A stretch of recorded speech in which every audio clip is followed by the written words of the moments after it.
सोमवारी रात्री प्रथेप्रमाणे अंबाबाई देवीचा पालखी सोहळा पार पडला। रात्री 9:30 वाजता मान्यवरांच्या हस्ते उत्सव मूर्तीचं पूजन झालं। त्यानंतर शिखराच्या आकारात सजवलेल्या पालखी प्रदक्षिणेला भाविकांच्या अमाप उत्साहात सुरुवात झाली। उद ग अंबे उद, नारायणी नारायणीच्या जयघोषात ही पालखी प्रदक्षिणा भक्तिपूर्ण वातावरणात पार पडली। नवरात्राच्या सोमवारच्या रात्री 9:30 वाजता अंबाबाईची पालखी निघाली। तत्पूर्वी आमदार राजेश क्षीरसागर, जिल्हा आणि सत्र न्यायाधीश श्रीमती कविता अग्रवाल, अप्पर जिल्हाधिकारी संजय शिंदे यांच्यासह मान्यवरांच्या हस्ते पालखीचं आणि उत्सव मूर्तीचं पूजन झालं। शिखराच्या आकारात सजवलेली पालखी गरुड मंडपातून मंदिरात गेली। तिथून मंदिर प्रदक्षिणेसाठी पालखी बाहेर पडली।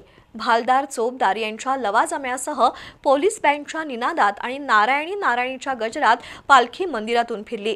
दत्त मंदिर, घाटी दरवाजा, रामाचा पार, शनी मंदिर चौक, नगारखाना या मार्गावरून फिरून पालखी गरुड मंडपात आली।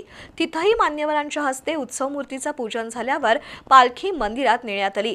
दरम्यान जाधव घराण्याकडून तोफेची सलामी देण्यात आली आणि त्यानंतर आतषबाजी झाली।